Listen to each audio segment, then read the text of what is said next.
Hello everyone. आज हम लोग साइंटिफिक मैनेजमेंट जो कि फ्रेडरिक डब्ल्यू टेलर का है उसके टेक्निक्स हैं उसको आगे कंटिन्यू करते हैं।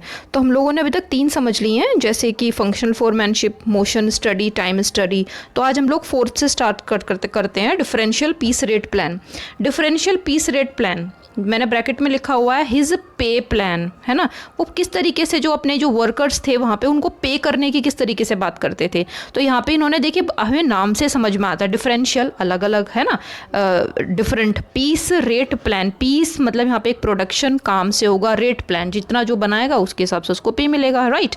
अब देखिए, Taylor suggested pay by piece rates on the basis of standard set by motion and time studies. इसके पहले जो मोशन और टाइम स्टडीज के आधार पे जो ये तय किया गया कि कौन सा motion one best way of doing a job, कितने समय में कौन सा काम ज़्यादा अच्छे से हो सकता है, एफिशिएंटली हो सकता है, टाइम कम लगेगा, है ना।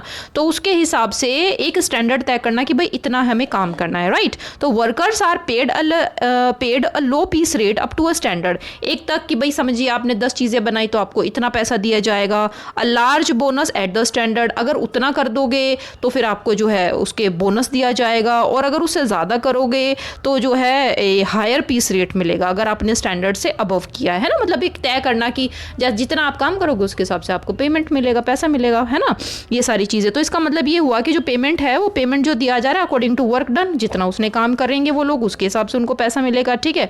ज़्यादा काम करोगे तो उसके हिसाब से ज़्यादा पैसा मिलेगा, सिंपल सी बात है, ठीक है। तो ये 2 चीज़ें ये हो गई। अब एक तीसरी चीज़ है इसी से related, he suggested that a worker who, एक वर्कर जो कि after selection, training and development is unable और unwilling to produce the standard should be remove. Simple सी बात बोलता है कि देखिए, क्योंकि वो क्या सिलेक्शन और ट्रेनिंग के हिसाब से लेके आने की बात कर रहा है। आज के हिसाब से देखिए तो क्या रिक्रूटमेंट एलिजिबिलिटी तय करी है, भाई ग्रेजुएशन होना चाहिए या फिर जो भी जॉब है उसके हिसाब से मतलब एलिजिबिलिटी होती है, हर एक जॉब की अलग एलिजिबिलिटी होती है। उसके बाद फिर उनका एक ट्रेनिंग दिया जाता है ना, एक प्रॉपर एक एग्ज़ाम होता है, फिर ट्रेनिंग होती है। तो उसके हिसाब से, अगर उसके हिसाब से भी काम नहीं कर पा रहे हो, है ना, तो नहीं कर पा रहा है वो व्यक्ति काम, तो उसको हटा दो। यहाँ पे टेलर इस बात को बोलते हैं।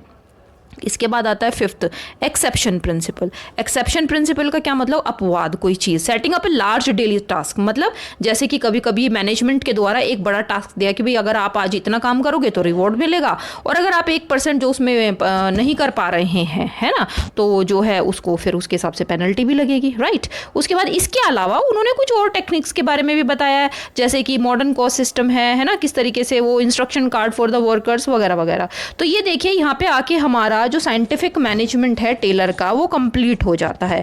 एक्सेप्शन प्रिंसिपल को भी हम लोग समझ सकते हैं। एक्सेप्शन प्रिंसिपल हो गया कि जैसे कि मतलब जैसे नए तरीके की, जैसे कि कोविड है, ये एक नोवल सिचुएशन, मैं इसका काफ़ी बार एग्जांपल दे देती हूँ बच्चों को, तो इसको किस तरीके से हैंडल किया जाए, है ना, वो सारी की सारी। तो एक्सेप्शन प्रिंसिपल जो इसमें काम करेगा, जैसे कि बोनस भी, बोनस इन द सेंस कि हाँ भाई आपको स्पेशल, जैसे आपने मतलब काम किया है, ज़्यादा किया है, तो उसके बाद उसके इंक्रीमेंट हो जाए या प्रमोशन हो जाए, है ना। ब्यूरोक्रेसी किस तरीके से वर्क करती है वगैरह, इस तरीके से हम इनको फ्रेडरिक डब्ल्यू टेलर के जो साइंटिफिक मैनेजमेंट के उसके जो प्रिंसिपल्स हैं, टेक्निक्स हैं, जो कि उन्होंने इंडस्ट्री में मैनेजमेंट के लिए बताए हैं, वो हम लोग पब्लिक एडमिनिस्ट्रेशन के अंदर भी अप्लाई कर सकते हैं। और ये बहुत ही ज़्यादा एफिशिएंट और इफेक्टिव है, जिससे कि पब्लिक एडमिनिस्ट्रेशन और बहुत बेहतर तरीके से वर्क कर सकता है, राइट।